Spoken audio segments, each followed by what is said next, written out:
اسی طرح لوگوں کو اگر یہ امید ہو کہ آگے جا کے حالات بہتر ہو جائیں گے، وہ کہاں ٹھیک ہے یہ مشکل وقت برداشت کر لیتے ہیں، لیکن جو حالات اب جا رہے ہیں لوگوں کی امید جا رہی ہے ملک سے. اور میں یہ جو آج بات کر رہا ہوں میں اس لیے کر رہا ہوں، وہ جو لوگ آج اقتدار میں بیٹھے ہوئے ہیں میں ان کے لیے یہ سامنے رکھ رہا ہوں. دو قسم کے لوگ ہیں نا، ایک تو وہ ہیں جو کہ NRO والے ہیں جنہوں نے اپنے پیسہ بچانا تھا، جو صرف آئے ملک سے اس لیے تھے کہ ان کے اربوں روپے کے اوپر کرپشن کیسز تھے، تو انہوں نے تو NRO لینا تھا. میرے سے بڑی کوشش کی، میرے پیچھے پڑے رہے، پروپیگنڈا کیمپین کرتے رہے، اپنے میڈیا ہاؤسز کے ذریعے میرے خلاف پوری کیمپین چلائی کہ ملک تباہ ہو گیا، مہنگائی بہت بڑھ گئی ہے. تو انہوں نے تو ان کا مقصد کوئی ملک کی تو بہتری تھی نہیں، کہ ان کا تو پیسہ باہر پڑا، چوری کر کے ملک کا پیسہ باہر لے گئے ہیں. تو یہاں اگر جب روپیہ گرتا ہے تو ان کو تو کوئی فرق نہیں پڑتا، ملک اگر نیچے جائے گا ان کو کیا فرق پڑے گا. آج اگر یہاں لوگوں کی امید ختم ہوتی جا رہی ہے تو ان کو تو کوئی فرق، ان کا پیسہ ہی پہلے باہر پڑا ہوا ہے. تو اس لیے ایک تو یہ ٹائپ ہے، لیکن دوسرے بھی ہیں، وہ ایسے لوگ ہیں جو آج اقتدار میں بیٹھے جن کا جینا مرنا اس ملک میں. میں تو ان سے آج بات کر رہا ہوں.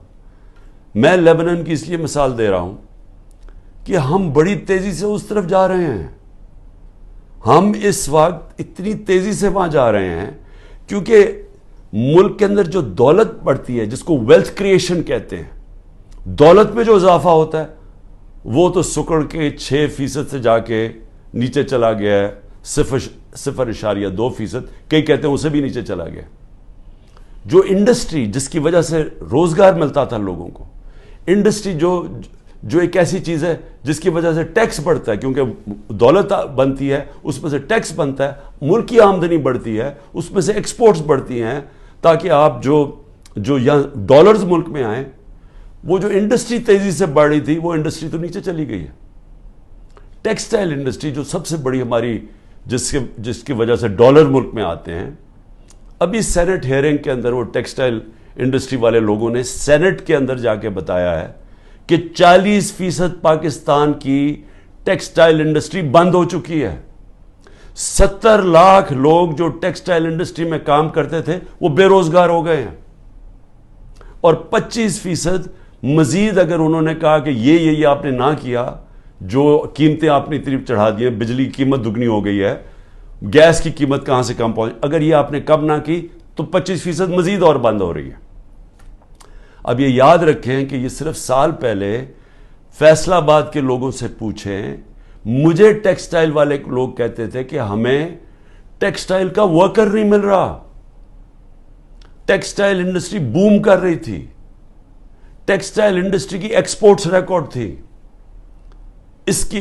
جو وہ ٹیکس دے رہی تھی ہمیں. تو وہ ایک سال کے اندر یہ ملک کدھر سے کدھر گیا ہے کہ میں نے صرف یہ تو ٹیکسٹائل انڈسٹری جب گئی، ایکسپورٹس کم ہوئی، باقی بھی ایکسپورٹس جب کم ہوئی، جو ہمیں ڈالر میں بھیج رہے تھے ریمیٹنسز، جو ورکرز تھے، وہ 13% کم ہو گئی. ہم نے صرف ایک سال کے اندر جو ڈالر ہر سال بڑھ رہا تھا، ہمارے آخری 2-3 سال ڈالر بڑھتے جا رہے تھے، ریمیٹنسز بڑھتی جا رہی تھی، ایکسپورٹس بڑھتی جا رہی تھی، ہر سال بڑھتی جا رہی تھی، ریکارڈ تھی ہماری آخری ایک سال میں. وہ صرف جو ریمیٹنسز میں کمی ہوئی ہے اور جو ایکسپورٹس میں کمی ہوئی ہے وہ 7.1 ارب ڈالر ہوا ہے.